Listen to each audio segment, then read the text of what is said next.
ദൈവത്തിൻ്റെ അതിപരിശുദ്ധമായ നാമത്തിന് മഹത്വമുണ്ടാകട്ടെ. വീണ്ടും ഒരു പ്രാവശ്യം കൂടെ ദൈവത്തിൻ്റെ മാറ്റമില്ലാത്ത വചനവുമായി നിങ്ങളുടെ മുമ്പിൽ നിൽക്കുവാൻ സഹായിക്കുന്ന വലിയ ദൈവകൃപയ്ക്കായി ആദ്യം തന്നെ ദൈവത്തിന് നന്ദി കരേറ്റുന്നു. പ്രത്യേകമായി ഇങ്ങനൊരു അവസരം നൽകി തന്ന ഈ സഭയുടെ പ്രിയപ്പെട്ട അച്ഛന്മാരോടും അതുപോലെ തന്നെ കമ്മിറ്റി അംഗങ്ങളോടും ബാക്കി എല്ലാ പ്രിയപ്പെട്ടവരോടുമുള്ള നന്ദിയും സ്നേഹത്തെയും ആദ്യമേ തന്നെ അറിയിക്കട്ടെ. ഇന്ന് എന്നെ സംബന്ധിച്ചിടത്തോളം രാവിലത്തെ ആരാധനയെ സൂചിപ്പിച്ചതുപോലെ തന്നെ വളരെ പ്രാധാന്യത്തോടെ അല്ലെങ്കിൽ ഏറ്റവും കൂടുതൽ പ്രധാനമുള്ള ഒരു ദിവസമായിട്ടാണ് ഇന്നത്തെ ദിവസത്തെ ഞാൻ കാണുന്നത്. കാരണം ദൈവത്തിൻ്റെ അളവറ്റ കൃപയാൽ കഴിഞ്ഞ ചൊവ്വാഴ്ച ഡീക്കൻ ഓർഡിനേഷനിലൂടെ ഒരു പട്ടക്കാരനായി ദൈവത്തിൻ്റെ കൃപയാൽ മാറ്റപ്പെടുവാനായിട്ട് സാധിച്ചു. ആ ഒരു സാഹചര്യത്തിൽ ധാരാളം ആളുകളോട് പ്രത്യേകമായിട്ടുള്ള നന്ദിയും സ്നേഹവും പറയുവാനായിട്ടുണ്ട്. ധാരാളം ആളുകൾ ഈ ഒരു ശുശ്രൂഷയിലേക്ക് എന്നെ കൈപിടിച്ച് നടത്തിയിട്ടുണ്ട്. ധാരാളം ആളുകളുടെ പ്രാർത്ഥന എനിക്കിപ്പം ഉണ്ടായിരുന്നു. അതിനായി എല്ലാ പ്രിയപ്പെട്ടവരോടുമുള്ള നന്ദിയും സ്നേഹത്തെയും ആദ്യമേ തന്നെ ഞാൻ അറിയിക്കട്ടെ. ആദ്യമേ തന്നെ എൻ്റെ അയോഗ്യതകളെയൊക്കെ മാറ്റി നിർത്തി തൻ്റെ കൃപയാൽ ഈ ശുശ്രൂഷയ്ക്ക് യോഗ്യനാക്കി മാറ്റിയ ദൈവത്തിന് സ്തുതി സ്തോത്രങ്ങൾ ആദ്യമേ അർപ്പിക്കുന്നു. ഈ വിശുദ്ധ ശുശ്രൂഷയിലേക്ക് എന്നെ കൈപിടിച്ച് നടത്തിയ ധാരാളം ആളുകളുണ്ട് എന്ന് ഞാൻ ഓർപ്പിച്ചുവല്ലോ. എൻ്റെ കുടുംബാംഗങ്ങൾ, സഭാജനങ്ങൾ, സുഹൃത്തുക്കൾ, സൺഡേ സ്കൂൾ അധ്യാപകർ, സ്കൂൾ കോളേജ് അധ്യാപകർ, സെമിനാരി അധ്യാപകർ, സഭയിലെ വിവിധങ്ങളായ സംഘടനകൾ, ശുശ്രൂഷ ചെയ്ത അച്ഛന്മാർ, എല്ലാവരോടുമുള്ള നന്ദിയും സ്നേഹത്തെയും ഈ സമയം ഞാൻ പ്രത്യേകമായിട്ട് അറിയിക്കുന്നു.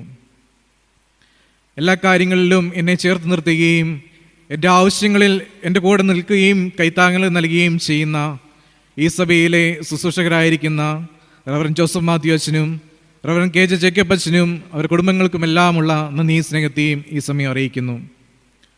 ഒരു സുഹൃത്തായും ജ്യേഷ്ഠ സഹോദരനായും എനിക്ക് നല്ല നല്ല കാര്യങ്ങളൊക്കെ പറഞ്ഞു തരുന്ന എൻ്റെ കൂടെ നിന്ന് എന്നെ എപ്പോഴും ബലപ്പെടുത്തുന്ന റവറൻ ലൗസൻ ജോർജ് അച്ഛനോടും കുടുംബത്തോടുമുള്ള പ്രത്യേകമായിട്ടുള്ള നന്ദി സ്നേഹത്തെയും ഞാൻ ഈ സമയം അറിയിക്കുന്നു. അതുപോലെ തന്നെ ഈ സഭയിലെ എല്ലാ കാര്യങ്ങൾക്കും എന്നെ ചേർത്ത് നിർത്തുകയും എന്നെ ഒരിക്കൽ പോലും മാറ്റി നിർത്താതെ എല്ലാത്തിലും എന്നെ പങ്കുകൊള്ളുകയും ചെയ്യുന്ന ഈ സഭയുടെ കൈക്കാരന്മാർ, സെക്രട്ടറി, കമ്മിറ്റി അംഗങ്ങൾ, അതുപോലെ തന്നെ വിവിധ സംഘടനകളിലെ പ്രവർത്തിക്കുന്ന ആളുകൾ, കപ്പ്യാരച്ചൻ, റിജ്ബാപ്പൻ, അങ്ങനെ എല്ലാവരോടുമുള്ള നന്ദി സ്നേഹത്തെയും ഞാൻ ഈ സമയം അറിയിക്കുന്നു. അതുപോലെ തന്നെ അവസാനമായി എന്നെ ഞാനാക്കി മാറ്റിയ കത്തീഡ്രൽ ഗായക സംഘത്തോടുള്ള പ്രത്യേകമായിട്ടുള്ള നന്ദി സ്നേഹത്തെയും ഞാൻ ഈ സമയം അറിയിക്കുകയാണ്. അവരുടെ ചുമന്ന കുപ്പായത്തിൽ നിന്ന് ഈ ഒരു വെള്ള കുപ്പായത്തിലേക്കുള്ള മാറ്റത്തിൽ എന്നെ ഏറ്റവും കൂടുതൽ സഹായിച്ചതും എന്നെ പ്രോത്സാഹിപ്പിച്ചതും കത്തീഡ്രൽ ഗായക സംഘമാണ്. ഗായക സംഘത്തിലെ ഓരോ അംഗങ്ങളോടുമുള്ള പ്രത്യേകമായിട്ടുള്ള നന്ദിയെ ഞാൻ ഈ സമയം അറിയിക്കുകയാണ് ചെയ്യുന്നത്. എല്ലാവരോടും ഒരിക്കൽ കൂടി നന്ദി പറഞ്ഞുകൊണ്ട് ഇന്നത്തെ വചന ശുശ്രൂഷയിലേക്ക് കടക്കുവാനായിട്ടാണ് ഞാൻ ആഗ്രഹിക്കുന്നത്. ഇന്നത്തെ ചിന്തയ്ക്കായി തിരഞ്ഞെടുത്തിരിക്കുന്ന വിഷയം ഉയർത്തെഴുന്നേറ്റ കർത്താവ് സഹയാത്രികൻ എന്നുള്ളതാണ്. ഉയർത്തെഴുന്നേറ്റ കർത്താവ് സഹയാത്രികൻ. ഇന്ന് സുവിശേഷ വേദഭാഗമായി വായിച്ചു കേട്ട വിശുദ്ധ ലൂക്കോസ് എഴുതിയ സുവിശേഷം 24-ാം അധ്യായം അതിൻ്റെ 13 മുതൽ 33 വരെയുള്ള വാക്യങ്ങൾ നമ്മൾ ചിന്തിച്ചു കഴിയുമ്പോൾ അവിടെ നമുക്ക് കാണുവാനായിട്ട് സാധിക്കുന്നത് നമ്മോടൊപ്പം നമ്മുടെ കൂടെയുള്ള നമ്മുടെ സഹയാത്രികനായിട്ടുള്ള ഉയർത്തെഴുന്നേറ്റുള്ള ആ കർത്താവിനെ പറ്റിയാണ്. നമ്മൾ നോക്കുമ്പോൾ നമ്മുടെ ജീവിതത്തെ എപ്പോഴും ഒരു യാത്രയോട് നമ്മൾ പലപ്പോഴും ഉപമിക്കാറുണ്ട്. ജീവിതം തന്നെ ഒരു യാത്രയാണ് എന്ന് പലപ്പോഴും പറയാറുണ്ട്. ഈ യാത്രയിൽ പലപ്പോഴും ചില ദിവസങ്ങൾ സന്തോഷം നിറഞ്ഞതായിരിക്കാം, അല്ലെങ്കിൽ ചില ദിവസങ്ങൾ സങ്കടം നിറഞ്ഞതായിരിക്കാം, ചില ദിവസങ്ങൾ അനുകൂലമായിട്ടുള്ള ദിവസങ്ങളായിരിക്കാം, ചില ദിവസങ്ങൾ നേരെ വിപരീതമായിട്ടുള്ള ദിവസങ്ങളായിരിക്കാം. അങ്ങനെ ഇതുപോലെയുള്ള വിപരീതങ്ങളായിട്ടുള്ള അനുഭവങ്ങളുടെ വെളിച്ചത്തിൽ നമ്മൾ ചിന്തിച്ചു കഴിയുമ്പോൾ, ഈ ഒരു ജീവിത പശ്ചാത്തലം നമ്മൾ നോക്കിക്കഴിയുമ്പോൾ നമ്മുടെ എല്ലാം ജീവിതം സഞ്ചരിക്കുന്നത് ഇതുപോലെയുള്ള വിവിധങ്ങളായിട്ടുള്ള അനുഭവങ്ങളുടെ വെളിച്ചത്തിലൂടെയാണ് എന്നത് നമുക്കവിടെ പറയുവാനായിട്ട് സാധിക്കും. എല്ലാം ശരിയാണ് എന്ന് തോന്നുന്ന നിമിഷങ്ങളും അല്ലെങ്കിൽ എല്ലാം തകർക്കുന്ന അനുഭവങ്ങളുമായിട്ട് നമുക്ക് പലപ്പോഴും നമ്മുടെ ജീവിതങ്ങൾ മാറ്റപ്പെടുന്നതായിട്ട് പല അനുഭവങ്ങളും നമുക്കവിടെ കാണുവാനായിട്ട് സാധിക്കും. മുന്നോട്ടുള്ള യാത്രയിൽ സംശയത്തോടെ നിൽക്കേണ്ടി വരുന്ന അനുഭവങ്ങൾ നമുക്ക് കണ്ടേക്കാം. ബുദ്ധിമുട്ടുകൾ നമുക്ക് തോന്നിയേക്കാം. ചിലപ്പോൾ നാം കരുതിയതുപോലെ കാര്യങ്ങൾ നടക്കാതെ വരുമ്പോൾ, നമ്മുടെ സ്വപ്നങ്ങൾ തകർന്നു പോകുമ്പോൾ, നമ്മൾ അത് ആശ്രയിച്ചിരുന്ന ആളുകൾ പോലും നമുക്ക് എതിരായി മാറുമ്പോൾ, അല്ലെങ്കിൽ നമ്മെ വിട്ട് അവര് ഈ ലോകത്ത് നിന്ന് മാറ്റപ്പെട്ടു പോകുമ്പോൾ, നമ്മുടെ ജീവിതം പലപ്പോഴും ഇരുണ്ട അവസ്ഥയിലൂടെ കടന്നു പോകുന്നതായിട്ട് നമുക്ക് കാണാനായിട്ട് സാധിക്കും. എന്നാൽ ആ സമയത്തെല്ലാം നമ്മൾ മനസ്സിലാക്കേണ്ട ഒരു കാര്യം എന്ന് പറയുന്നത്, നമ്മോടൊപ്പം നമ്മുടെ കൂടെ എപ്പോഴുമുള്ള കർത്താവായ യേശുക്രിസ്തുവിന്റെ സാന്നിധ്യം നമ്മൾ തിരിച്ചറിയണം എന്നുള്ളതാണ്.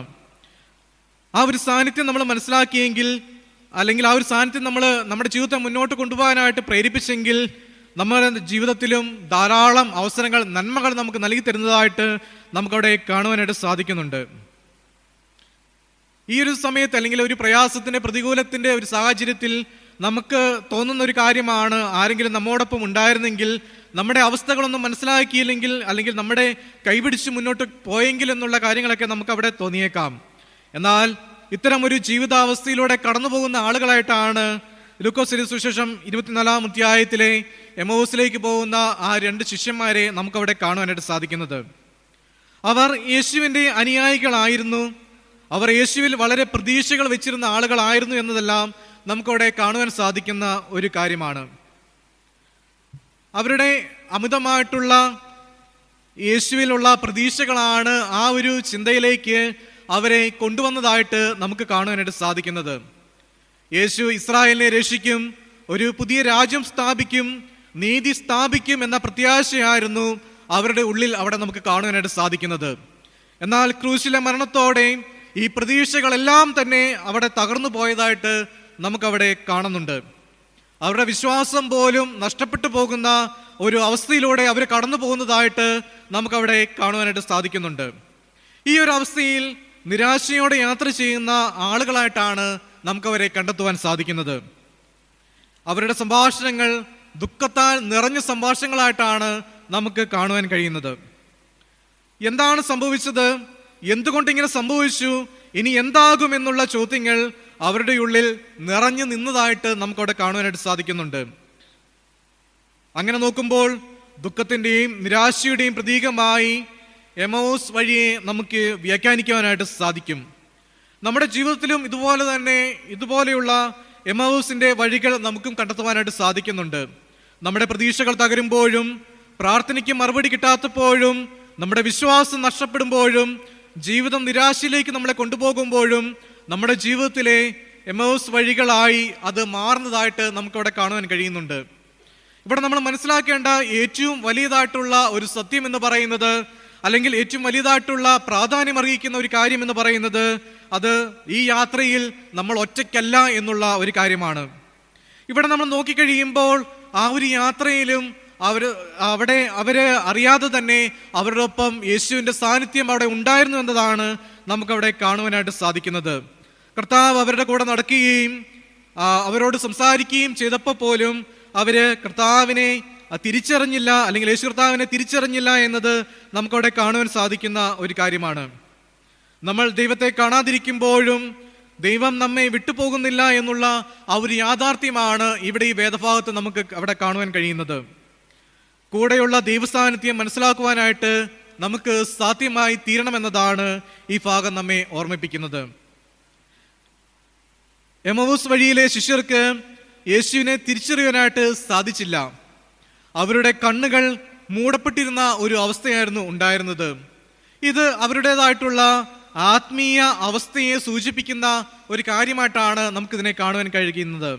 ദുഃഖവും നിരാശയും ചിലപ്പോൾ നമ്മുടെ ആത്മീയ കണ്ണുകളെ മൂടുന്ന അവസ്ഥയായിട്ട് മാറാറുണ്ട്. ദൈവം നമ്മോടൊപ്പം ഉണ്ടാവുകയും എന്നാൽ നാം ദൈവത്തെ കാണാതെ പോവുകയും ചെയ്യുന്ന ഒരവസ്ഥയായിട്ടാണ് നമുക്കതിനെ കാണുവാൻ സാധിക്കുന്നത്. ദൈവസാന്നിധ്യം ഒരിക്കലും നമ്മെ വിട്ടുപോകുന്നില്ല എന്നുള്ള ആ ഒരു തിരിച്ചറിവാണ് ഈ വേദഭാഗം നമുക്ക് നൽകി തരുന്നത്. അങ്ങനെ നോക്കിക്കഴിയുമ്പോൾ ഈ കാര്യങ്ങളെല്ലാം ആമുഖമായി പറഞ്ഞുകൊണ്ട് ഇന്നത്തെ 3 ചെറിയ ചിന്തകൾ നിങ്ങളുമായി പങ്കുവയ്ക്കുവാനായിട്ടാണ് ഞാൻ ആഗ്രഹിക്കുന്നത്. ഒന്നാമത്തെ ചിന്ത എന്നുള്ളത് നിരാശയുടെ യാത്രയിൽ നമ്മുടെ കൂടെയുള്ള കർത്താവിനെ പറ്റിയാണ്. നിരാശയുടെ യാത്രയിൽ നമ്മോടൊപ്പം സഞ്ചരിക്കുന്ന നമ്മുടെ കർത്താവിനെ പറ്റിയാണ്. ലൂക്കോസ് എഴുതിയ സുവിശേഷം 24-ാം അധ്യായം അതിൻ്റെ 13 മുതൽ 17 വരെയുള്ള ഭാഗം നമ്മൾ നോക്കിക്കഴിയുമ്പോൾ അവിടെ നമ്മുടെ ആത്മീയ ജീവിതത്തിൻ്റെ ആഴത്തിലുള്ള യാഥാർത്ഥ്യങ്ങളെ തുറന്നു കാണിക്കുന്ന ഒരു ഭാഗമായിട്ട് നമുക്കതിനെ കാണുവാൻ കഴിയും. ഇത് വെറും ഒരു ചരിത്ര സംഭവമായിട്ട് നമുക്ക് പറയുവാനായിട്ട് സാധിക്കുന്നില്ല. എന്നിരുന്നാലും നമ്മുടെ സ്വന്തം ജീവിത അനുഭവങ്ങളുടെ ഒരു പ്രതിഫലനമായിട്ടാണ് ഈ ഭാഗത്തെ നമുക്കവിടെ കാണുവാൻ സാധിക്കുന്നത്. എമ്മാവൂസിലേക്കുള്ള ഈ ഒരു യാത്ര പലപ്പോഴും നമ്മളീ പലരും നടത്തിക്കൊണ്ടിരിക്കുന്ന ഒരു യാത്ര തന്നെയാണ്. പലപ്പോഴും നമ്മുടെ കൂടെയുള്ള ആ ഒരു ദൈവ സാന്നിധ്യത്തെ തിരിച്ചറിയാതെ നമ്മൾ നമ്മുടെ ലക്ഷ്യങ്ങൾക്ക് വേണ്ടി നടത്തുന്ന യാത്രയായിട്ടാണ് നമുക്കിതിനെ കാണുവാൻ കഴിയുന്നത്. ഇവിടെ നമുക്ക് കാണുവാൻ സാധിക്കുന്നത് നിരാശയുടെ ഒരു പശ്ചാത്തലത്തിലാണ് ഈ യാത്ര അവർ ചെയ്തത് എന്നുള്ളതാണ്. ഈ 2 ശിഷ്യന്മാർ യെരുശലേമിൽ നിന്ന് എമ്മാവൂസിലേക്ക് പോകുമ്പോൾ അവിടെ യെരുശലേം എന്ന് പറയുമ്പോൾ അത് ഒരു പ്രത്യാശയുടെ കേന്ദ്രമായിട്ടാണ് നമുക്ക് കാണുവാൻ സാധിക്കുന്നത്. അവിടെ തന്നെയാണ് അവർ യേശുവിനോടൊപ്പം നടന്നത്, അത്ഭുതങ്ങൾ കണ്ടത്, ദൈവരാജ്യത്തിൻ്റെ വാഗ്ദാനങ്ങൾ കേട്ടത്. എന്നാൽ ഇപ്പോൾ അവർ ആ നഗരത്തിൽ നിന്ന് പുറപ്പെട്ട് മറ്റൊരു ദേശത്തേക്ക് പോകുന്ന ഒരു അനുഭവമാണ് നമുക്കവിടെ കാണുവാൻ സാധിക്കുന്നത്. ഇത് ആത്മീയപരമായി ചിന്തിച്ചു കഴിയുമ്പോൾ ഒരു പിന്മാറ്റത്തിൻ്റെ അനുഭവമായിട്ടാണ് നമുക്ക് ഈ കാര്യത്തെ നമുക്കവിടെ കാണുവാൻ കഴിയുന്നത്. അവരുടെ യാത്ര എന്ന് പറയുമ്പോൾ അവരുടെ മനസ്സിൻ്റെ നിരാശയുടെ ഒരു യാത്രയായിട്ടാണ് നമുക്കവിടെ ഇത് യാത്രയെ കാണുവാൻ സാധിക്കുന്നത്. അവർ പ്രതീക്ഷിച്ചത് മശിഹായായ യേശു ഇസ്രായേലിനെ രക്ഷിക്കുമെന്നുള്ള ആ ഒരു ചിന്തയാണ് അവർ നൽകിയത്. എന്നാൽ യേശുവിൻ്റെ ക്രൂശ് മരണം ആ ഒരു പ്രതീക്ഷയെ തകർത്ത ഒരു അനുഭവത്തിലൂടെ കടന്നു പോകുന്നതായിട്ടാണ് നമുക്ക് കാണുവാൻ സാധിക്കുന്നത്. ഉയർത്തെഴുന്നേൽപ്പിൻ്റെ വാർത്തകൾ അവർ കേട്ടു എങ്കിലും അവർക്ക് വ്യക്തമായ വിശ്വാസം ആ കാര്യത്തിൽ ഉണ്ടായിരുന്നില്ല എന്നത് നമുക്കവിടെ കാണുവാൻ സാധിക്കുന്നുണ്ട്. അതുകൊണ്ടാണ് അവർ തങ്ങളുടെ ജീവിതത്തിൽ ദുഃഖത്തിലും ആശയക്കുഴപ്പത്തിലും ആയി മാറിയത്. അവർ തമ്മിൽ സംസാരിച്ചു കൊണ്ടിരുന്നതും ഈ ഒരു ദുഃഖത്തിൻ്റെയും അതുപോലെ തന്നെ അവരുടെ വിശ്വാസത്തിൻ്റെയും തകർച്ചയുടെ വാക്യങ്ങളായിട്ടാണ് നമുക്കതിനെ കാണുവാൻ സാധിക്കുന്നത്. ഒരു വേദനയുടെ സംഭാഷണമായിട്ടാണ് നമുക്കതിനെ കാണുവാനായിട്ട് സാധിക്കുന്നത്. അങ്ങനെ നമ്മൾ നോക്കിക്കഴിയുമ്പോൾ അവിടെ ആദ്യമേ ഓർപ്പിച്ചതുപോലെ തന്നെ മനുഷ്യൻ തൻ്റെ വേദനയിൽ ഒറ്റയ്ക്കാകുവാനായിട്ട് ആഗ്രഹിക്കുന്നില്ല എന്നതാണ് നമുക്കവിടെ കാണുന്നത്. അവിടെ നമ്മൾ നോക്കിക്കഴിയുമ്പോൾ തൻ്റെ ദുഃഖങ്ങൾ മറ്റൊരാളോട് പങ്കുവെച്ചു കഴിഞ്ഞാൽ തങ്ങളുടെ ദുഃഖങ്ങളിൽ നിന്ന് ഒരു മാറ്റം ഉണ്ടാകുമെന്നുള്ള ആ ഒരു പ്രതീക്ഷയോടെയാണ് അവർ പരസ്പരം അന്യോന്യം സംസാരിച്ചു കൊണ്ടിരുന്നത്. എന്നാൽ ആ സമയത്ത് കർത്താവ് അവരുടെ ഇടയിൽ കടന്നു വന്നപ്പോൾ അത് കർത്താവാണ് എന്ന് അറിയാതെ തൻ്റെ ദുഃഖങ്ങളും നിരാശകളും അവരോട് പങ്കുവെച്ചു കഴിഞ്ഞപ്പോൾ അവിടെ അവരുടെ ദുഃഖങ്ങൾക്ക് ശമനമുണ്ടായതായിട്ട് നമുക്കവിടെ കാണുവാൻ സാധിക്കുന്നുണ്ട്. ഇവിടെ നമ്മൾ നോക്കിക്കഴിയുമ്പോൾ ആ ഒരു ദുഃഖത്തിൻ്റെയും നിരാശയുടെയും അനുഭവത്തിൽ ആ ശിഷ്യന്മാർ യേശുവിനെ അന്വേഷിച്ചില്ല എന്നത് നമ്മൾ പ്രാധാന്യത്തോടെ കാണേണ്ട ഒരു കാര്യമാണ്. എന്നാൽ അവിടെ ഏറ്റവും കൂടുതൽ പ്രാധാന്യത്തോടെ നമ്മൾ കാണേണ്ട ഒരു കാര്യം എന്ന് പറയുന്നത് ആ ഒരു നിരാശയുടെയും പ്രതിസന്ധിയുടെയും ദുഃഖത്തിൻ്റെയും മധ്യത്തിൽ യേശു അവരെ തേടിച്ചെന്നു എന്നുള്ളതാണ്. ഇത് നമ്മൾ നോക്കിക്കഴിയുമ്പോൾ നമ്മൾ ദിവസവും കേൾക്കുന്ന കൃപയുടെ സുവിശേഷത്തെയാണ് നമുക്കിവിടെ കാണുവാൻ സാധിക്കുന്നത്.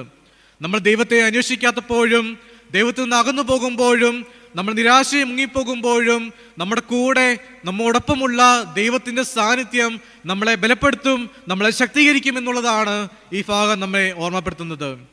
ഇവിടെ ദൈവം തന്നെയാണ് ആ നിരാശയിലായ ആ ഒരു ശിഷ്യരോട് സംസാരിക്കുകയും അവരെ സമീപിക്കുകയും ചെയ്യുന്നത്. യേശു അവരുടെ കൂടെ നടക്കുകയും എന്നാൽ അവർ തിരിച്ചറിഞ്ഞില്ല എന്ന ബോധ്യത്തോടു കൂടി അവരോട് ക്രിസ്തുവിനെ പറ്റിയുള്ള കാര്യങ്ങൾ പങ്കുവയ്ക്കുകയും ചെയ്ത ഒരനുഭവം നമുക്കവിടെ കാണുവാൻ സാധിക്കുന്നുണ്ട്.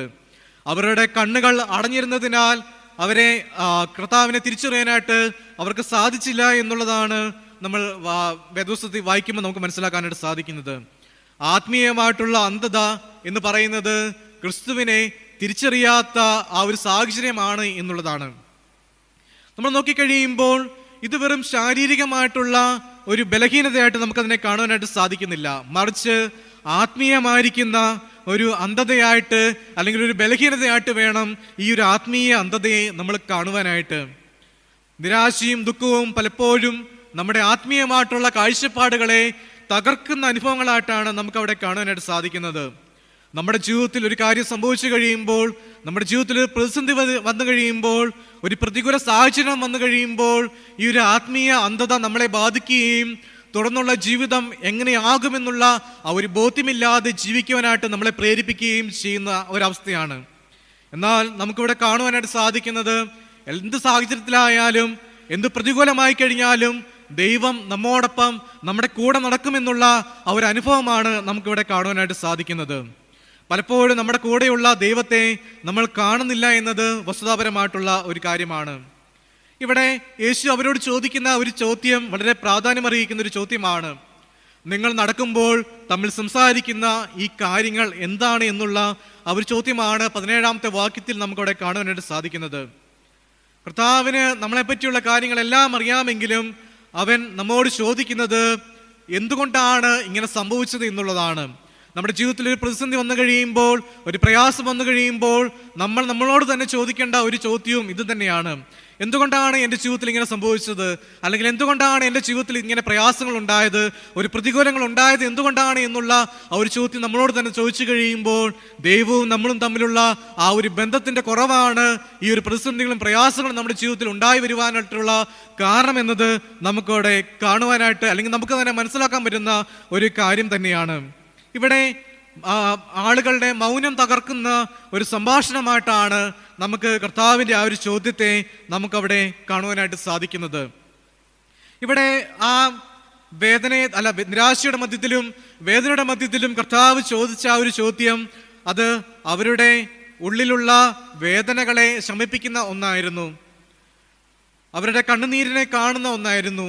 അതുപോലെ തന്നെ നമ്മൾ നോക്കിക്കഴിയുമ്പോൾ നമ്മുടെ വേദനകളും കണ്ണുനീരുകളും നമ്മുടെ ഹൃദയത്തിന്റെ ഭാരവും എല്ലാം അറിയുന്ന ഒരു കർത്താവാണ് നമ്മൾ ആരാധിക്കുന്ന നമ്മുടെ ദൈവം എന്ന് പറയുന്നത്. ആ ഒരു ദൈവം നമ്മുടെ കൂടെ എല്ലായ്പ്പോഴും ആ ഒരു ദൈവത്തിന്റെ സാന്നിധ്യം നമ്മൾ തിരിച്ചറിയണമെന്നതാണ് നമുക്ക് ഈ ഭാഗത്തു നിന്ന് നമുക്ക് ഓർമ്മിപ്പിക്കാനുള്ളത്. ഇതിന്റെ വെളിച്ചത്തിൽ രണ്ടാമത്തെ ചിന്ത എന്ന് പറയുന്നത്, നമ്മൾ നോക്കിക്കഴിയുമ്പോൾ വചനത്തിലൂടെ നമ്മളോട് സംസാരിക്കുന്ന നമ്മുടെ സഹയാത്രികനായിരിക്കുന്ന കർത്താവിനെ പറ്റിയാണ്. വചനത്തിലൂടെ നമ്മോട് സംസാരിക്കുന്ന നമ്മുടെ സഹയാത്രികനായിരിക്കുന്ന കർത്താവ്. ഇവിടെ ഈ യാത്രയിൽ ശിഷ്യരായിട്ടുള്ള ആ രണ്ടുപേരും തങ്ങളുടെ ദുഃഖങ്ങൾ അവർ യേശുവിനോട് പങ്കുവെച്ചിട്ടുള്ള ആ ഒരു അനുഭവമാണ് നമുക്കവിടെ കാണുവാനായിട്ട് സാധിക്കുന്നത്. അവരുടെ പ്രതീക്ഷ എന്ന് പറയുന്നത് ആദ്യമേ ഓർപ്പിച്ചതുപോലെ മെസ്സിയായിരിക്കുന്ന ക്രിസ്തു ഇസ്രായേലിനെ രക്ഷിക്കുമെന്നും ഒരു പുതിയ രാജ്യം സ്ഥാപിക്കുമെന്നുമുള്ള ആ ഒരു ചിന്തയാണ് അവർക്ക് ഉണ്ടായിരുന്നത്. എന്നാൽ ക്രൂശിലെ മരണത്തോടെ ആ ഒരു ചിന്തകൾ അവിടെ ഇല്ലാതായി തീരുകയും അവരുടെ പ്രതീക്ഷകൾ തകരുകയും ചെയ്യുന്ന ഒരു അനുഭവത്തിലൂടെയാണ് അവർ കടന്നുപോയത്. അപ്പോൾ അവിടെ യേശു അവരോട് പ്രതികരിക്കുന്ന ഒരു കാര്യം എന്ന് പറയുന്നത്, അവിശ്വാസികളായുള്ളവരെ പ്രവാചകന്മാർ പറഞ്ഞതെല്ലാം വിശ്വസിക്കുവാൻ മന്ദഹൃദയമുള്ളവരെ എന്നുള്ളതാണ് 25-ാമത്തെ വാക്യത്തിലൂടെ നമുക്കവിടെ കാണുവാനായിട്ട് സാധിക്കുന്നത്. ഇവിടെ അതിനുശേഷം യേശു മോശയിലൂടെയും പ്രവാചകനിലൂടെയെല്ലാം കേട്ടിട്ടുള്ള ആ ഒരു പ്രവാചക ശബ്ദങ്ങൾ അവിടെ യേശു സംസാരിച്ചു തുടങ്ങിയ അനുഭവങ്ങളാണ് നമുക്കവിടെ 27-ാമത്തെ വാക്യം മുതൽ നമുക്കവിടെ കാണുവാൻ സാധിക്കുന്നത്. ഇവിടെ നമുക്ക് മനസ്സിലാക്കാൻ പറ്റുന്ന ഒരു കാര്യം എന്ന് പറയുന്നത്, അവരുടെ നിരാശയെ പ്രത്യാശയാക്കി മാറ്റുന്ന കർത്താവിന്റെ സാന്നിധ്യത്തെയാണ് നമുക്കവിടെ കാണുവാൻ സാധിക്കുന്നത്. അവർ സംഭവങ്ങളെ തെറ്റായി മനസ്സിലാക്കുകയും ദൈവത്തിന്റെ യഥാർത്ഥമായ പദ്ധതി എന്തെന്ന് തിരിച്ചറിയാനുള്ള ആ കാര്യത്തെ കാണുവാനുള്ള കൃപ അവർക്ക് ലഭിച്ചില്ല എന്നതാണ് നമുക്കവിടെ മനസ്സിലാക്കാൻ പറ്റുന്ന ഒരു കാര്യം. ഇവിടെ നമ്മുടെ ജീവിതത്തിലേക്ക് നമ്മൾ തിരിച്ചു വന്നു കഴിയുമ്പോൾ, നമ്മുടെ ജീവിതത്തിലേക്ക് നമ്മൾ നോക്കിക്കഴിയുമ്പോഴും ഇതുപോലെ തന്നെ പല പ്രശ്നങ്ങളും നമ്മുടെ ജീവിതത്തിലും കടന്നു വരുന്നതായിട്ട് നമുക്ക് കാണാനായിട്ട് കഴിയുന്നുണ്ട്. നമ്മുടെ ജീവിതത്തിലെ പല സംഭവങ്ങളും നമ്മൾ നോക്കിക്കഴിയുമ്പോൾ മുന്നോട്ടുള്ള ജീവിതം എങ്ങനെയായി തീരുമെന്ന് നമ്മൾ ചിന്തിച്ചു കഴിയുമ്പോൾ, ദൈവത്തിൽ ആശ്രയിച്ചുകൊണ്ട് ദൈവത്തിൽ പൂർണ്ണമായിട്ടുള്ള വിശ്വാസത്തിലൂടെ നമ്മൾ ആയിക്കഴിയുമ്പോൾ ആ സങ്കടപ്പെടുത്തുന്ന കാര്യങ്ങളും ബുദ്ധിമുട്ടുണ്ടാകുന്ന കാര്യങ്ങളും എല്ലാം നമ്മുടെ ജീവിതത്തിൽ നിന്ന് മാറ്റപ്പെട്ടു പോകുന്നതായിട്ട് നമുക്കവിടെ കാണുവാനായിട്ട് സാധിക്കുന്നുണ്ട്. ദൈവത്തിന്റെ പദ്ധതിയെ നാം ശരിയായി മനസ്സിലാക്കി കഴിയുമ്പോൾ, വചനത്തെ നമ്മൾ ആഴത്തിൽ ഗ്രഹിച്ചു കഴിയുമ്പോൾ നമ്മുടെ ജീവിതത്തിൽ ദൈവത്തിന്റെ ആ ഒരു സാന്നിധ്യം നമുക്ക് മനസ്സിലാക്കാൻ സാധിക്കുമെന്നതാണ് നമുക്ക് ഈ ഭാഗത്തു നിന്നും കാണാനായിട്ട് സാധിക്കുന്നത്. വചനത്തിലൂടെ ഒരു ശരിയായ ദർശനം നമുക്ക് ലഭിക്കുന്നുണ്ട്, നമ്മെ പ്രത്യാശയിലേക്ക് നയിക്കുന്ന ഒരു അനുഭവം നമുക്ക് ലഭിക്കുന്നുണ്ട്. അതുപോലെ തന്നെ ആത്മീയമായിട്ടുള്ള ഉണർവിലേക്ക് നമ്മെ നയിക്കുന്ന ഒരു അനുഭവം നമുക്ക് അവിടെ കാണുവാനായിട്ട് സാധിക്കുന്നുണ്ട്. ഇങ്ങനെയെല്ലാം നമ്മൾ നോക്കിക്കഴിയുമ്പോൾ നമ്മുടെ ജീവിതത്തോട് നമ്മൾ ചോദിക്കേണ്ട ഒരു ചോദ്യം എന്ന് പറയുന്നത്, ഈ ദൈവവചനം അല്ലെങ്കിൽ മുന്നോട്ടുള്ള ജീവിതത്തെ മുന്നോട്ട് പോകുവാനായിട്ട് നമ്മളെ പ്രേരിപ്പിക്കുന്ന ഈ ഒരു ദൈവവചനം നമ്മൾ ശരിയായി ഗ്രഹിക്കുന്നുണ്ടോ എന്നുള്ളതാണ്. നാം വചനത്തിലൂടെ കർത്താവിൻ്റെ ശബ്ദം കേൾക്കുന്നുണ്ടോ എന്നുള്ളതാണ് നാം കേൾക്കേണ്ട ഒരു ചോദ്യം എന്നുള്ളത്. നമ്മുടെ ഹൃദയങ്ങളോട് തന്നെ നമ്മൾ ചോദിച്ചു കഴിയുമ്പോൾ നമ്മുടെ ഉള്ളിൽ യഥാർത്ഥത്തിൽ നമ്മൾ ദൈവത്തിൽ നിന്ന് അകന്നു പോയിട്ടുണ്ടോ ഇല്ലയോ എന്നുള്ള ഒരു ബോധ്യം നമുക്കവിടെ ലഭിക്കുന്നു എന്നതാണ് നമുക്ക് ഈ ഭാഗത്തുനിന്ന് കാണുവാനായിട്ട് സാധിക്കുന്നത്.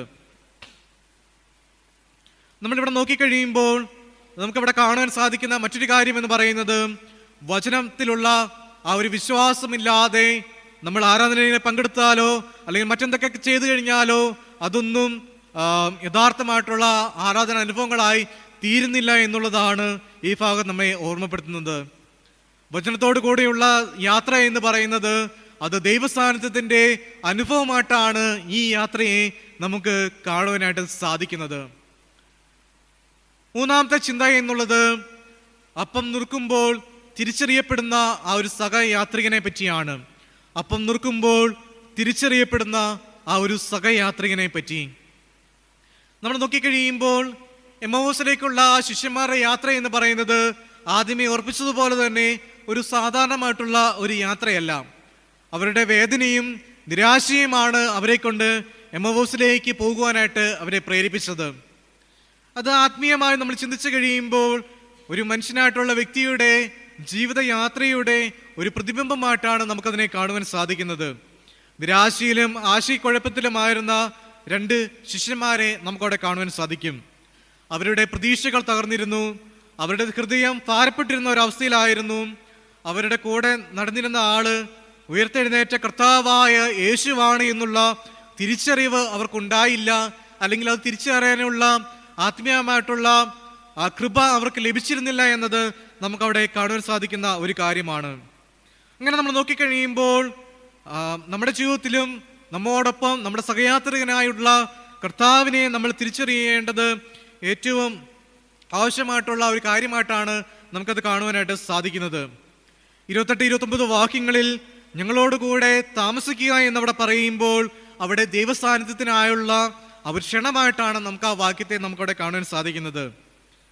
അവിടെ ശിഷ്യർ ഗ്രാമത്തിനടുത്തെത്തിയപ്പോൾ യേശു മുന്നോട്ട് പോകുന്നത് പോലെ നടിച്ചു എന്നതാണ് അവിടെ രേഖപ്പെടുത്തിയിരിക്കുന്നത്. എന്നാൽ അവിടെ സൂക്ഷ്മമായിട്ടുള്ള ഒരു ആത്മീയമായിട്ടുള്ള സന്ദേശം നമുക്കവിടെ കാണുവാനായിട്ട് സാധ്യമായി തീരുന്നുണ്ട്.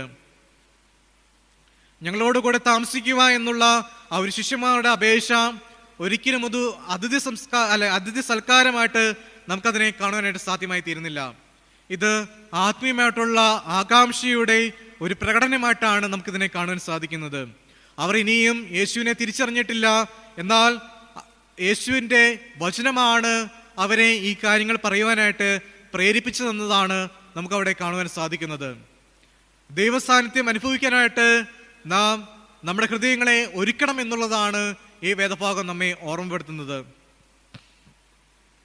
നമ്മുടെ ജീവിതത്തിലേക്ക് നമ്മൾ തിരിച്ചു വന്നു കഴിയുമ്പോൾ പലപ്പോഴും നാം ദൈവത്തെ അന്വേഷിക്കാതെ നമ്മുടെ പ്രശ്നങ്ങളെ മാത്രം ശ്രദ്ധ കേന്ദ്രീകരിക്കുന്ന അനുഭവങ്ങളായിട്ടാണ് നമുക്ക് കാണുവാൻ സാധിക്കുന്നത്. എന്നാൽ ഈ ശിഷ്യരെ പോലെ നാം പറയേണ്ടത്, കർത്താവേ എന്നോട് കൂടെ വസിക്കണമേ, അല്ലെങ്കിൽ എന്നോടൊപ്പം ആയിരിക്കണമേ എന്നുള്ള ആ ഒരു പ്രാർത്ഥനയാണ് നമുക്ക് ഉണ്ടാവേണ്ടത്.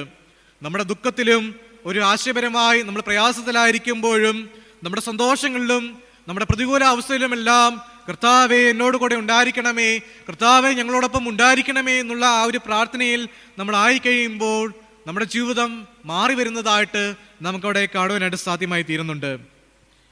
നമ്മൾ നോക്കിക്കഴിയുമ്പോൾ അപ്പം നുറുക്കൽ എന്ന് പറയുന്ന ആ ഒരു ശുശ്രൂഷയെ പറ്റി നമ്മൾ ചിന്തിച്ചു കഴിയുമ്പോൾ അത് ഒരു കൂട്ടായ്മയുടെ അനുഭവമായിട്ടാണ് നമുക്കതിനെ കാണുവാനായിട്ട് സാധിക്കുന്നത്. അതുപോലെ തന്നെ ദൈവവചനത്തിൻ്റെ അടയാളമായിട്ട് നമുക്കതിനെ കാണുവാനായിട്ട് സാധ്യമായി തീരുന്നുണ്ട്. അതുപോലെ തന്നെ ഒരു യാത്രയുടെ അനുഭവമായിട്ടും നമുക്കതിനെ കാണുവാനായിട്ട് സാധിക്കുന്നുണ്ട്. നമ്മൾ നോക്കിക്കഴിയുമ്പോൾ നമ്മുടെ ജീവിതമാകുന്ന യാത്രയിൽ ധാരാളം സംശയങ്ങളും നിരാശകളും ചോദ്യങ്ങളും പ്രതികൂല അവസ്ഥകളും എല്ലാം നമുക്ക് കടന്നു വന്നേക്കാം. എന്നാൽ ആ ഒരു സാഹചര്യത്തിൽ നമ്മൾ ആയിരിക്കുമ്പോൾ വേദവചനത്തിലൂടെ, പ്രാർത്ഥനയിലൂടെ, ഗാനങ്ങളിലൂടെ എല്ലാം ദൈവം നമ്മോട് ഇടപെടുന്നതായിട്ട്, ദൈവം നമ്മോട് സംസാരിക്കുന്നതായിട്ട് നമുക്കവിടെ കാണുവാൻ സാധിക്കും. ആരാധനയിലും കൂട്ടായ്മകളിലൂടെയെല്ലാം ദൈവം നമ്മോട് ഇടപെടുന്ന വെളിപ്പെടുന്ന അനുഭവങ്ങൾ നമുക്ക് കണ്ടെത്തുവാനായിട്ട് സാധ്യമായി തീരുന്നുണ്ട്. ക്രിസ്തുവിനെ കണ്ടെത്തിക്കഴിഞ്ഞപ്പോൾ അവിടെ ഹൃദയം ജ്വലിച്ചതായിട്ട് നമുക്കവിടെ കാണുവാൻ സാധിക്കുന്നുണ്ട്. ഇത് ആഴത്തിലുള്ള ഒരു ആത്മീയമായിട്ടുള്ള മാറ്റമായിട്ട്, ആത്മീയ അനുഭവമായിട്ട് നമുക്കിതിനെ കാണുവാനായിട്ട് സാധ്യമായി തീരുന്നുണ്ട്. നമ്മുടെ കൂടെ കർത്താവ് ഉണ്ട് എന്നുള്ള ബോധ്യം മുന്നോട്ടുള്ള നമ്മുടെ ജീവിതയാത്രയിൽ ശക്തമായി മുന്നോട്ട് പോകുവാനായിട്ട് നമ്മെ ധൈര്യപ്പെടുത്തുന്ന ഒരു കാര്യമാണ്. അതുപോലെ തന്നെ ഒരു പ്രതികൂലാവസ്ഥ വന്നു കഴിയുമ്പോൾ അതിനെ ധൈര്യത്തോടെ എതിർത്ത് നിൽക്കുവാനായിട്ട് നമ്മെ ശക്തീകരിക്കുന്നതും ഇതുപോലെയുള്ള കർത്താവിൻ്റെ സാന്നിധ്യമാണ് എന്നത് നമ്മൾ തിരിച്ചറിയേണ്ടത് ഏറ്റവും ആവശ്യമായിട്ടുള്ള ഒരു കാര്യമാണ്. നമ്മളവിടെ നോക്കിക്കഴിയുമ്പോൾ അവർ യെരുശലേമിൽ നിന്ന് എമ്മൗസിലേക്ക് പോകുമ്പോൾ അവർ വെറും കർത്താവിൻ്റെ ശിഷ്യന്മാർ മാത്രമായിട്ടാണ് അവർ പോയത്. എന്നാൽ അവർ എമ്മൗസിൽ നിന്നും തിരിച്ച് യെരുശലേമിലേക്കുള്ള യാത്രയിൽ അവർ കർത്താവിൻ്റെ യഥാർത്ഥമായിട്ടുള്ള സാക്ഷികളായി, കർത്താവിൻ്റെ സാന്നിധ്യം അനുഭവിച്ചവരായി, കർത്താവിനെ ജീവിതത്തിൽ ഉൾക്കൊണ്ടവരായി പോയവരായിട്ട് നമുക്കവരെ കാണുവാനായിട്ട് സാധിക്കുന്നുണ്ട്. ഇവിടെ നമ്മൾ ചിന്തിച്ചു കഴിയുമ്പോൾ ഒരു മാറ്റത്തിൻ്റെ അനുഭവം അവർ കാണുവാനായിട്ട് സാധിക്കുന്നുണ്ട്. അവരുടെ ചിന്തയിൽ മാറ്റം വന്നു, അവരുടെ ഹൃദയത്തിൽ മാറ്റം വന്നു, അവരുടെ ജീവിതത്തിൽ മാറ്റം വന്നു എന്നത് നമുക്കവിടെ കാണുവാനായിട്ട് സാധിക്കുന്ന ഒരു കാര്യമാണ്. അതുപോലെ തന്നെ അവർക്ക് ലഭിച്ച അനുഭവം മറ്റുള്ളവരുമായി പങ്കിടുന്ന സാക്ഷ്യത്തിൻ്റെ ഒരു അനുഭവം അവരിൽ ഉണ്ടായി എന്നത് നമുക്കവിടെ കാണുവാൻ സാധിക്കുന്ന ഒരു കാര്യമാണ്. നമ്മൾ നോക്കിക്കഴിയുമ്പോൾ നമ്മുടെ ഓരോരുത്തരുടെയും ജീവിതയാത്രയിൽ കർത്താവിൻ്റെ സാന്നിധ്യം മനസ്സിലാക്കുവാനും വചനത്തിൽ മുറുകെ പിടിച്ചുകൊണ്ട് ജീവിക്കുവാനും ദൈവവുമായിട്ടുള്ള കൂട്ടായ്മയിൽ ആ ഒരു സ്നേഹബന്ധത്തിലായിരിക്കുവാനും കർത്താവ് നമ്മളെ ഓർമ്മപ്പെടുത്തുന്നുണ്ട്. നമ്മൾ നോക്കിക്കഴിയുമ്പോൾ ഈ ഒരു 3 ഘടകങ്ങളില്ലാതെ നമ്മുടെ ആത്മീയ യാത്ര ഒരിക്കലും പൂർണ്ണമായി തീരുന്നില്ല എന്നത് നമുക്ക് മനസ്സിലാക്കാൻ പറ്റുന്ന ഒരു കാര്യമാണ്. ആദ്യമേ ഓർപ്പിച്ചതുപോലെ തന്നെ നമ്മൾ നോക്കിക്കഴിയുമ്പോൾ നമ്മുടെ ജീവിതത്തിലും ഈ ഒരു ആരാധനയുടെയും കൂട്ടായ്മയുടെയും എല്ലാം പ്രാധാന്യം എത്രമാത്രം ഉണ്ട് എന്നുള്ളത് നമ്മൾ ചിന്തിക്കേണ്ടത് ഏറ്റവും ആവശ്യമായിട്ടുള്ള ഒരു കാര്യമാണ്. അവിടെ ശിഷ്യന്മാരുടെ കണ്ണുകൾ തുറക്കപ്പെട്ട് കഴിഞ്ഞപ്പോൾ അവിടെ അത് ശാരീരികമായിട്ടുള്ള ഒരു അനുഭവം മാത്രമല്ല, ഒരു ആത്മീയമായിട്ടുള്ള അനുഭവമായിട്ട് അവിടെ മാറുകയാണ് അവിടെ ചെയ്തത്. ഇതുപോലെ തന്നെ ഒരു യാത്രയിൽ അല്ലെങ്കിൽ ഇതുപോലെ ഒരു യാത്രയിൽ ആത്മീയമായിട്ടുള്ള കാഴ്ച ലഭിച്ച ഒരു വ്യക്തിയെയും കൂടെ നമുക്ക് വേദപുസ്തകത്തിൽ നിന്ന് കണ്ടെത്തുവാനായിട്ട് സാധിക്കും. അത് മറ്റാരുമല്ല, പൗലോസ് അപ്പോസ്തലനാണ് എന്നതാണ് നമുക്കവിടെ കാണാനായിട്ട് സാധിക്കുന്നത്. ഒരു യാത്രയിൽ ദൈവത്തിൻ്റെ സാന്നിധ്യം അവിടെ അറിഞ്ഞു കഴിഞ്ഞപ്പോൾ ദൈവവിശ്വാസികളെയും ദൈവത്തിൻ്റെ ശിഷ്യരെയും നശിപ്പിച്ചുകൊണ്ടിരുന്ന, അവരെ കൊല്ലുവാൻ പോലും മടി ഇല്ലാതിരുന്ന ശൗൽ എന്ന ആ ഒരു വ്യക്തിയെ ക്രിസ്തുവിൻ്റെ അനുഭവത്തിലൂടെ പൗലോസാക്കി അവിടെ മാറ്റിയ ഒരു യാത്ര നമുക്ക് വേദപുസ്തകത്തിൽ കാണുവാനായിട്ട് സാധിക്കുന്നുണ്ട്. അതുപോലെ തന്നെ നമ്മൾ നോക്കിക്കഴിയുമ്പോൾ നമ്മുടെ ജീവിതത്തിൽ നമ്മുടെ ചരിത്രം പഠിച്ചു കഴിയുമ്പോഴും ആ ഒരു യാത്രയുടെ അനുഭവം നമുക്ക് അവിടെ കാണാനായിട്ട് സാധിക്കുന്നുണ്ട്. ഒന്നുമല്ലാതിരുന്ന നമ്മുടെ ജനവിഭാഗത്തെ ഇന്ന് എന്തെല്ലാമൊക്കെയോ ആക്കി തീർത്ത ആ ഒരു ജീവിതാനുഭവങ്ങളും ആ ഒരു കൂട്ടായ്മയുടെ പ്രാധാന്യമെല്ലാം നമ്മൾ തിരിച്ചറിയേണ്ടത് ഏറ്റവും മഹത്കരമായിട്ടുള്ള ഒരു കാര്യമാണ്. നമ്മളെപ്പോഴും ഓർപ്പിക്കുന്നത് പോലെ തന്നെ നമ്മൾ എങ്ങനെയായിരുന്നു എന്നുള്ളതും തുടർന്നുള്ള ജീവിതത്തിൽ നമ്മൾ എങ്ങനെ ആയിരിക്കണം എന്നുള്ളതെല്ലാം നമ്മളെ ബോധ്യപ്പെടുത്തുന്നത് ഈ ഒരു ആത്മീയമായിട്ടുള്ള യാത്രയാണ്. ഇന്ന് ഞാനിങ്ങനെ നിൽക്കുമ്പോൾ അത് ഒരിക്കലും എൻ്റെ കൃപയോ അല്ലെങ്കിൽ ഞങ്ങളുടെ കുടുംബത്തിൻ്റെ മഹത്വമോ ഒന്നും കൊണ്ടല്ല എന്നുള്ള ഒരു ബോധ്യം എന്നിലുണ്ട്. കാരണം ഈ കത്തീഡ്രൽ സഭയുടെയും സഭയുടെ വിവിധ സംഘടനകളുടെയും സഭയുടെ ഓരോ കുടുംബങ്ങളുടെയും പ്രാർത്ഥനയും ഓരോ വ്യക്തികളുടെയും പ്രാർത്ഥനയുമാണ് എന്നെ ഇങ്ങനെ ആക്കിയത് എന്നുള്ള ഒരു ബോധ്യമാണ് ഞാനിവിടെ നിൽക്കുമ്പോൾ എനിക്ക് ഉണ്ടാവുന്നത്. അതുപോലെ തന്നെ നമ്മൾ നോക്കിക്കഴിയുമ്പോൾ നമ്മുടെ ജീവിതത്തിലും നമ്മളോട് തന്നെ നമ്മൾ ചോദിച്ചു കഴിയുമ്പോൾ നമ്മൾ ആരാണ് എന്നുള്ളതും നമ്മൾ എങ്ങനെയാണ് എന്നുള്ളതും നമ്മളെങ്ങനെ ജീവിക്കേണ്ടവരാണ് എന്നുള്ളതുമെല്ലാം നമ്മൾ നമ്മോട് തന്നെ പറയേണ്ട കാര്യങ്ങൾ തന്നെയാണ്.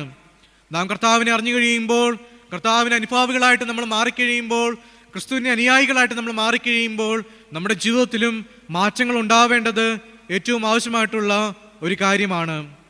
നമ്മുടെ ചിന്തകളിൽ നമുക്ക് മാറ്റം വരണം, നമ്മുടെ ഹൃദയത്തിൽ നമുക്ക് മാറ്റം വരണം, നമ്മുടെ ജീവിതത്തിൽ നമുക്ക് മാറ്റം വരണം. നമ്മുടെ നിരാശ നിറഞ്ഞ അനുഭവങ്ങൾ നമ്മുടെ ജീവിതത്തിൽ നിന്ന് മാറണം, വേദനയുടെ അനുഭവങ്ങൾ നമുക്ക് മാറണം. ഇങ്ങനെയുള്ള ആൾക്കാരെ ചേർത്ത് നിർത്തുവാനായിട്ട് നമ്മുടെ സഭയ്ക്കും സാധിക്കണം എന്നുള്ളതാണ്. പലപ്പോഴും നമ്മൾ നോക്കിക്കഴിയുമ്പോൾ എമൗസിലേക്കുള്ള ഈ ഒരു യാത്ര നമ്മളെ പഠിപ്പിക്കുന്നതും ഈ അനുഭവങ്ങൾ തന്നെയാണ്. നമ്മോടൊപ്പം നടക്കുന്ന, നമ്മുടെ കൂടെ നടക്കുന്ന ക്രിസ്തുവിനെ തിരിച്ചറിയാനായിട്ട് നമുക്ക് സാധ്യമായി തീരണം. നമ്മുടെ ജീവിതത്തിൽ ക്രിസ്തുവിന് വേണ്ടി ജീവിക്കുവാനും, നമ്മോടൊപ്പമുള്ള ക്രിസ്തുവിൻ്റെ സാന്നിധ്യം മനസ്സിലാക്കുവാനും, ക്രിസ്തുവിൻ്റെ സന്നിധിയിലായിരിക്കാനും, കർത്താവിൻ്റെ അനുയായികളായി തീരുവാനും ദൈവത്തിൻ്റെ പരിശുദ്ധാത്മാവിൻ്റെ കൃപയാൽ നമുക്ക് സാധ്യമായി തീരണം. അതിനായി ദൈവത്തിൻ്റെ പരിശുദ്ധാത്മാവ് നമ്മെ ഓരോരുത്തരെയും സഹായിക്കുമാറാകട്ടെ. കണ്ണുകളടയ്ക്കാം, പ്രാർത്ഥിക്കാം. ദിനംതോറും ഞങ്ങളെ വാഴ്ത്തി അനുഗ്രഹിക്കുന്ന നിങ്ങൾ സ്വർഗീയ പിതാവായ ദൈവമേ, ഈ നല്ല സമയത്തിനായി ദൈവമേ ഞങ്ങൾ അങ്ങേക്ക് സ്തോത്രം ചെയ്യുന്നു. ദൈവമേ, എമ്മൂസിലേക്കുള്ള യാത്രയിൽ ശിഷ്യരോട് കൂടെ നടന്ന കർത്താവിനെ അവർ തിരിച്ചറിഞ്ഞപ്പോൾ അവരുടെ ജീവിതത്തിലും ഒരു മാറ്റം ഉണ്ടായതുപോലെ ദൈവമേ ഞങ്ങളുടെ ജീവിതത്തിലും ഒരു മാറ്റം ഉണ്ടാവണമേ എന്ന് ഞങ്ങൾ പ്രാർത്ഥിക്കുന്നു. ഞങ്ങളുടെ പ്രയാസങ്ങളുടെ മധ്യത്തിലും വേദനകളുടെ മധ്യത്തിലും പ്രതികൂല സാഹചര്യങ്ങളുടെ മധ്യത്തിലുമെല്ലാം അങ്ങ് ഞങ്ങളുടെ കൂട്ടായി ഉണ്ട് എന്നുള്ള ബോധ്യം ഞങ്ങൾക്ക് നൽകി തരണമേ. ദൈവമേ, അങ്ങയിൽ മാത്രം വിശ്വസിച്ചുകൊണ്ട് അങ്ങേക്ക് വേണ്ടി ജീവിക്കുവാൻ ഞങ്ങളെ എടുത്ത് ഉപയോഗിക്കണമേ. അങ്ങയുടെ കൃപയും സാന്നിധ്യവും ഞങ്ങളോടൊപ്പം ഉണ്ടായിരിക്കണമേ. ത്രിയേക ദൈവത്തിൻ്റെ സാന്നിധ്യവും കൂട്ടായ്മയും ഞങ്ങളിലും വസിക്കുവാൻ അങ്ങ് കൃപ ചെയ്യണമേ. സകലവും യേശുവിന്റെ നാമത്തിൽ അപേക്ഷിക്കുമ്പോൾ കൃപയോടെ കേൾക്കണം നല്ല പിതാവേ. ആമീൻ.